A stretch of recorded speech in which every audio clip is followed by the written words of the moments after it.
right, so let's go ahead and get started. People are going to be trickling in a little bit. So if you could start off by introducing yourself, who you are, the properties that you're going to speak about today. I know we're going to focus a little bit more on La Rose-Trente-Odon, just because there's a lot of properties to speak about, but if you could just start with a brief introduction and then we can get into some more detailed questions as we go. Okay. Hello everybody. My name is Franck Bijon. I am the General Manager and Chief Winemaker of Vineyard de la Rose. I began to work in the wine industry in 1985 at Château Latour, the first classified growth in Pauillac, during 4 years as the assistant of the winemaker. And in 1989, I began my job of a technical manager of Château La Rose-Trente-Odon. And in 2016, I get in charge of the general managing and chief winemaking of the group, because today Vineyard de la Rose owned 4 different estates, 2 in the village of Saint-Laurent-du-Médoc, 1 in Saint-Estèphe, and 1 in the village of Arsens in the appellation Médoc, close to Margaux.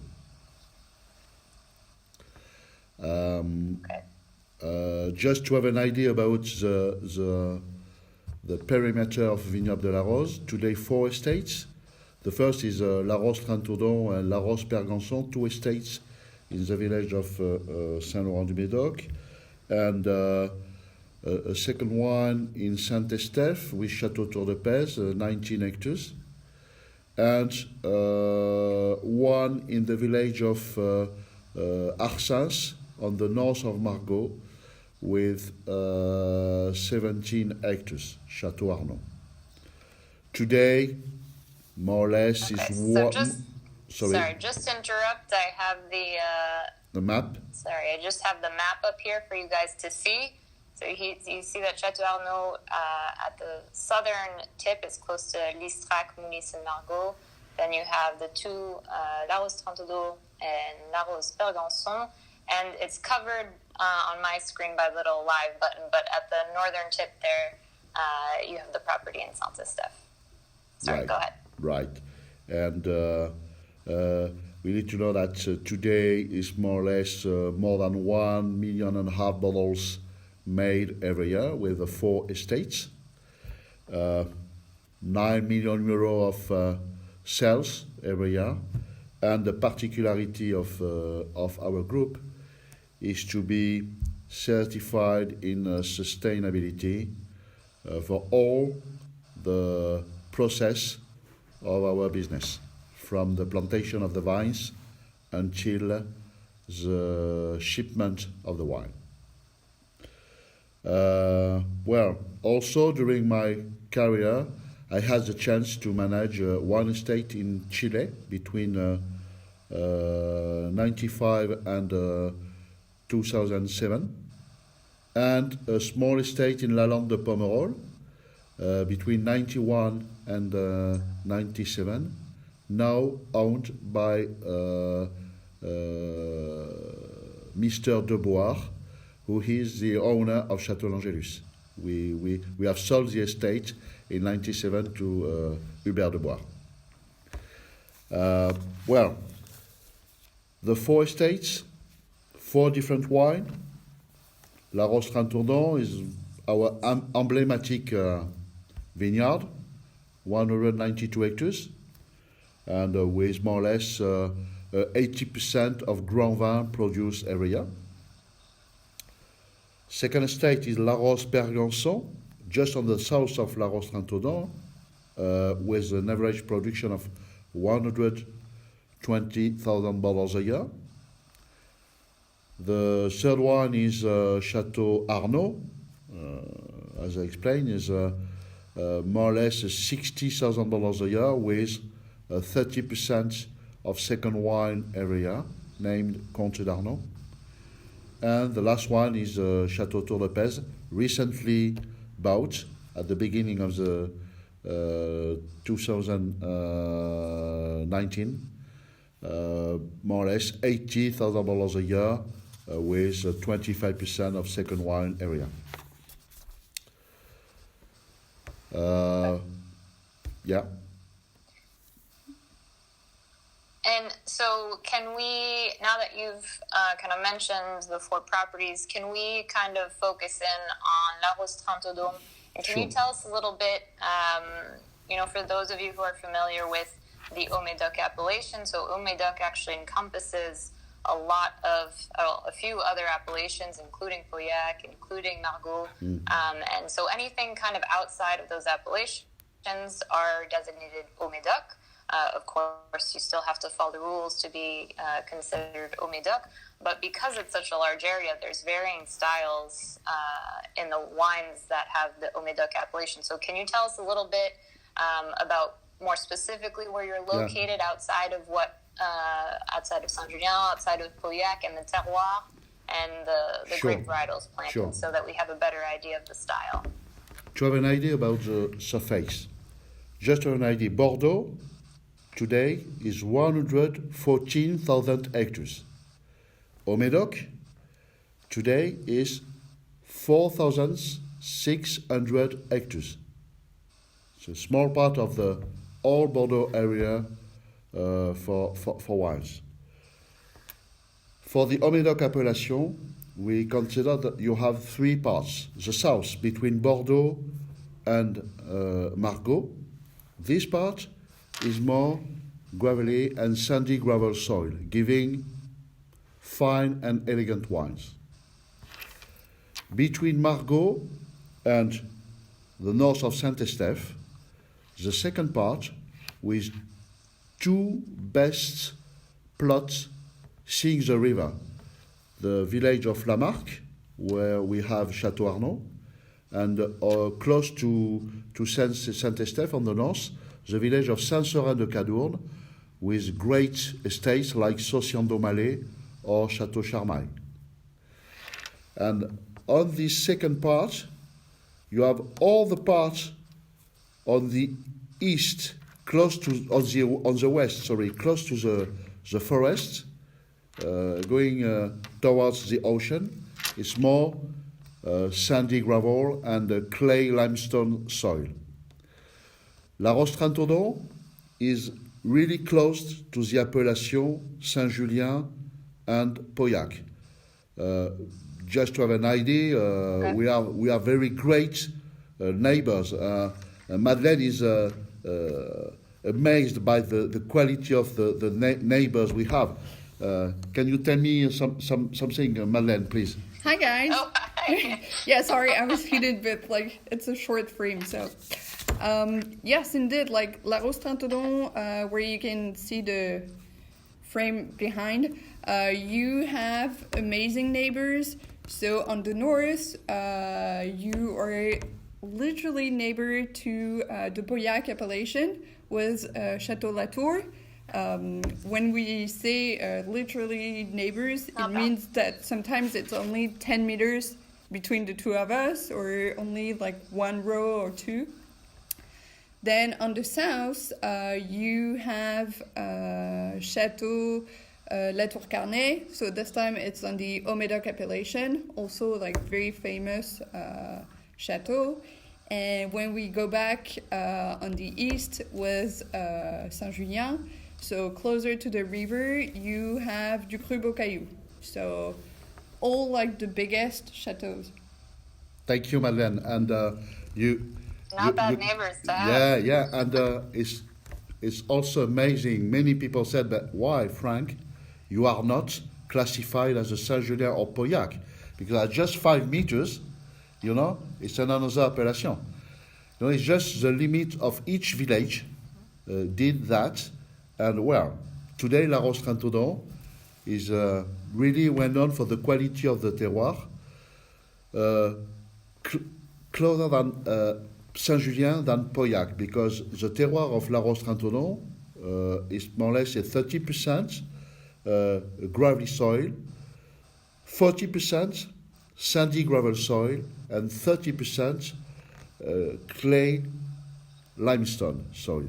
And it's more or less the typical terroir of the last part of the Saint-Julien area, where you can find Chateau Lagrange, for example, and this terroir typically giving fine and elegant wine. It's not a terroir able to give something very massive, you know. It's the reason why we are very close to the Saint-Julien style. And, well, La Rose-Trinquedon today, you know, it's probably the major producer of Udedoc wine now, because with 192 hectares and more than 1 million bottles produced every year, it's quite important, with 45% of Merlot, 49 Cab, and a small percentage of Petit Verdot, 6%, and just 1% of Cabernet Franc and Malbec. We just planted the Petit Verdot 10 years ago to try to find a solution against the global warming. Well, for La Rose-Trinquedon, today probably... So can you... Yeah? Go I ahead. think, sorry, Go I ahead. think there's a little delay. Can you expand a little bit more on what you guys are doing in terms of the global warming? When we had spoken, we'd spoken about, you know, experiments with different grape varietals and kind of what path you guys are taking in that respect. Yeah. You know, just to understand why we need to move in front of the global warming. First, the vegetative cycle of the vine is now 2 weeks shorter than in the past. The high sugar content of the grapes is higher year after year, with more than 14 degrees in alcohol. And this situation, 3 years on 5. So the reason why we need to move and to try to find solution.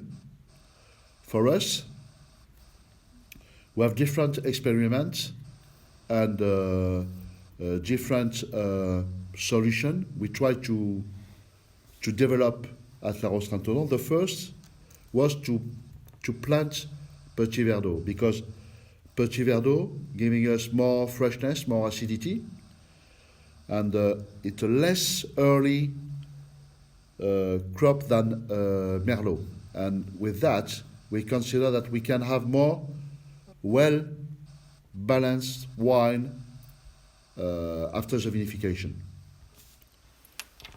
A second experimentation we just beginning to place is to change the root stocks of Cabernet Sauvignon and Merlot to have later harvest.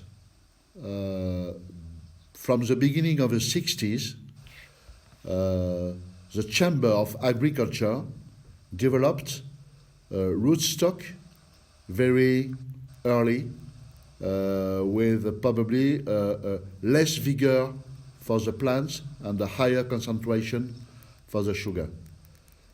50 years later, we need to do the inverse, because with the changing of climate, the global warming, we need to find something less early than now. Another experiment was for us to plant a new grape variety for the area, is Marcelin. Marcelin is a cross of Cabernet Sauvignon and Grenache, and we planted a third of a hectare to do micro vinification and to find what's happened with these grape varieties. We observe two things. First, the Marcelin is really resistant to the rot, to the mildew. And secondly, the Marcelin giving us a huge color and a very quite strong acidity. Really good to compete with the Merlot, which every year is more and more overripe. And the reason why, with these different experiments, we try to be able to plant in the next 10 years some other grape varieties to replace some Merlot, to be sure that we still will be able to produce well-balanced wine, because Bordeaux is absolutely and definitely well-balanced wine, and we are not producing massive wine, jammy wines. It's not our purpose. We need to keep freshness and well-balanced in the wine. That's the way we have to try to find the right solution in front of the global warming.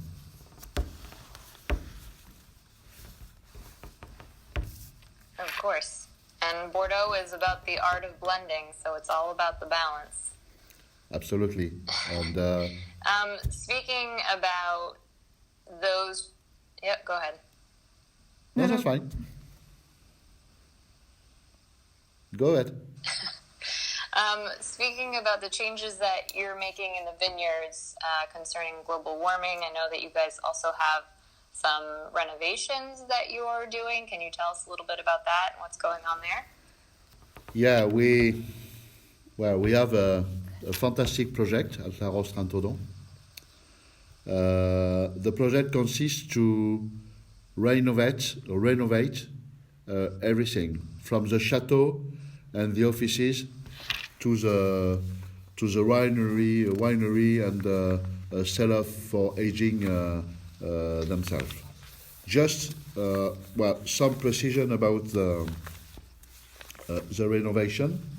The first is to do a new winemaking facilities with 8 tanks of a smaller volume to be able to manage much more the quality of each plot. Second, we change all the reception of the grapes with an optic sorting equipment to be sure that in the tanks we will have only pure black berries. And the second part is to double the capacity of the storage of the bottles to be sure that we will be able always to propose to the market, especially for the export market, matured wine, because for the export market, our wine is more sold on the on-trade market, and we need to have matured wine for this market. The inverse in France, because for us, the domestic market is more a market for young wines, and it's completely different. And we try to, in this project of renovation, we try also to be autonomous in energy. We will be able to produce our own electric resources to all the process of the winery. And for example, we will be able also to recuperate 80% of the water we need to do the application to protect the vineyard, for example. It's a very huge project. Normally, we will begin the works in March 2021 and to finish in May 2024. It's more than 3 years. The idea is to hide the quality, to be able to receive visitors and for them it will be an experience to come at La Rose-Trentodon with a new presentation of all our process, and also to be still sustainable in terms of resources, energy, and human resources.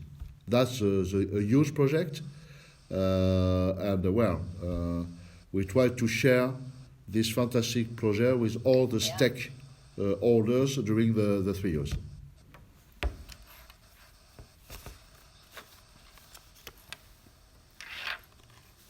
Okay. And speaking of, you had mentioned earlier sustainability, that you're certified sustainable. Can you tell us a little bit about first what that means exactly? And is this something that you're, a philosophy that you're applying at all properties, or is it in the works? Sure. Can you tell us a little bit about that? Sure. Vineyard de la Rose, especially La Rose-Trentodon, is certified since 2007 as expert in sustainability, and today recognized as a leader in Europe in wine production. To be sustainable is not only to be green, it's also to be able to innovate in the management of human resources, for example, and also to care the expectation of all the stakeholders. For us, for example, in terms of viticulture, no herbicide at all, no insecticide. We use only biocontrol products to protect the vineyard, and not products made by chemical synthesis. It's only biocontrol product. And for example, for the wine, we have a level of sulfites lower than the quantity allowed for organic wine. For example, for organic wine, you are allowed to have 100 milligrams per liter. All the wine of the winery has a level of 75 milligrams per liter, less than the quantity for organic wines.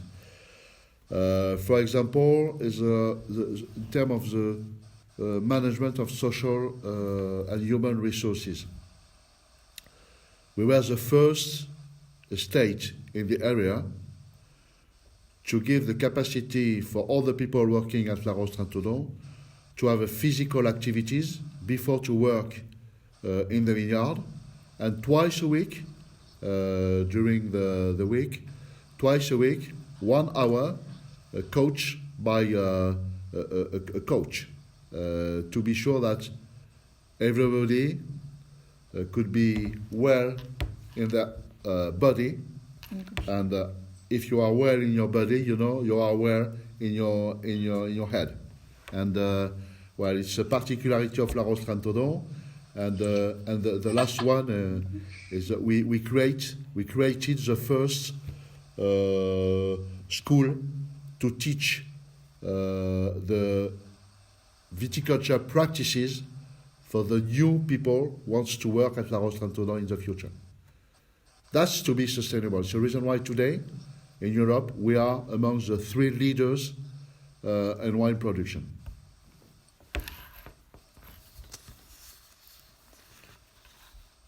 Well, that's awesome. I think that's definitely creative and also, as you mentioned, innovative. I haven't heard of something like that before, so I think that's great. And leading into one more topic that I definitely wanted to cover today before we wrap up is the Crus Bourgeois classification. So you've been Crus Bourgeois, but there was a change this year, and you were designated as Crus Bourgeois Supérieur. So can you tell us about that and what that means? I know it'll start appearing on the labels with the 2018 vintage, if I'm not mistaken. So can you tell us about Crus Bourgeois and what that means for you guys? Yeah. Well, you know, at the last decade, we had only one classification, the classification of classified growth, made in 1855 with 88 classified growth from the first to the fifth. Since February 2020, we have the new classification of Crus Bourgeois. The classification of Crus Bourgeois was made first by a blind tasting on 5 vintages of each estate. And for the estate, which wanted to have a higher classification as a superior or exceptional, we needed to prepare an application form with all the explanations about viticulture practices, the technical management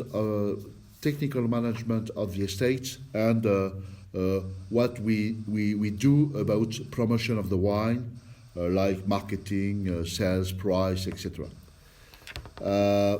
This new classification was a classification with 3 levels: standard Crus Bourgeois, superior Crus Bourgeois, and exceptional Crus Bourgeois.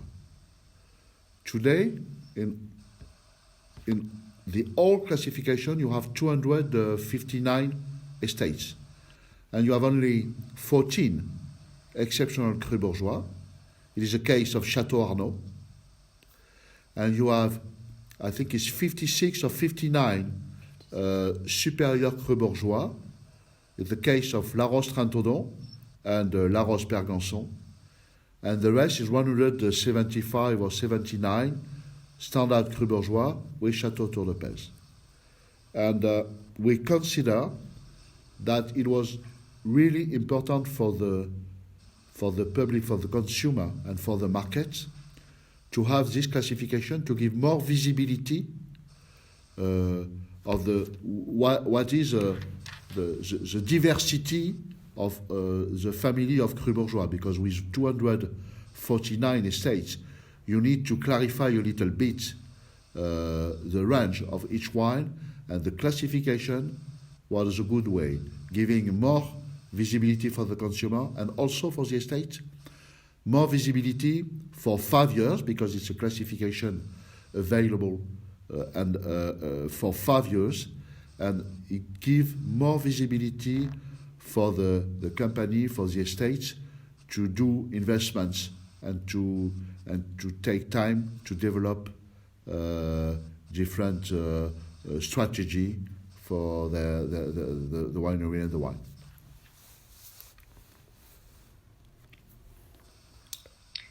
Right. Well, as you mentioned, it's quite impressive because it's all encompassing. It's not just about a blind tasting of the wines. It's about how you work in the vineyards. It's about how you promote the wines. Like you said, your marketing strategies. I mean, there's a lot that goes into it, and it's ever evolving, which I think is really great to see. So congratulations on that. So I think we're just wrapping up on time. I don't know if there was anything else that you wanted to add in, maybe just briefly on the vintages that we have. Just few words, perhaps just few words about the 2 vintages present or very soon present in the United States, the 15 and the 16. And I know that Madeleine is ready to talk and to tell some words about these 2 great vintages. Yeah, so because like these 2 vintages were like very good for the climate, and also as I'm still like considering myself as pretty young, I really like having those 2 amazing vintages. Frank is used to tell me that the 2016 is like the 1961 for him, that his grandfather was doing. So it's amazing to be able like to taste this. The 2015 you currently have here at Touton is like very good with like freshness, roundness, subtle, and the 16 is great with like blackcurrant, ronder, and longer finish. Finally, well, we could consider that the 15 is a feminine wine and the 16 more masculine wine. And just to close the live, just a few words about the 2020 vintage. Probably it will be a very low yield this year due to the climate and due to the mildew. But in terms of quality, we are on the way to produce a fantastic wine because we are 2 weeks early comparative to the last vintages. It could be probably a picking in the middle of September. And well, see you soon for another Instagram live to talk about the beginning of the picking of La Roche-Trentodon 2020.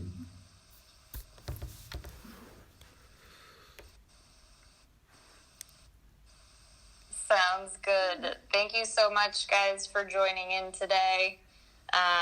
I hope it doesn't get hot over there in Bordeaux and that you have somewhere to go with conditioning. I know that's not always easy to find in the older chateau in Bordeaux. But thank you very much for joining in, and we hope to see you guys soon.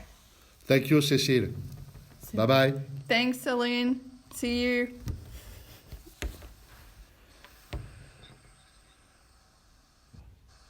Cécile. Bye.